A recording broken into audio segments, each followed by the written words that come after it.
Model: 67-plate Peugeot Boxer L3 diesel 2.0 BlueHDi professional Euro 6 needs body, white, panel van mileage, 70,609 engine, 1,997 cc DW10 FUD transmission, 6-speed manual, front-wheel drive mechanical summary, starts perfect, runs perfect, has a very slight rattling noise coming from the top end, also oil light comes on intermittently, pretty certain this needs oil pump replacing.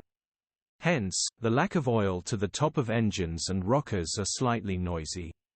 Oil pump should fix this grin gearbox, drivetrain, transmission perfect. Pulls in every gear. Condition summary: bodywork is in decent, average condition. Interior is in decent, average condition. Rear load area is in decent, average condition. Genuine honest work van. Features: air con, electric windows, parking sensors, cruise control, EU status, Euro 6 HPI, Cat S in 2019. Cap retail, £10,095. Click the link in the description for pictures and more info. Alternatively, call or WhatsApp us on 0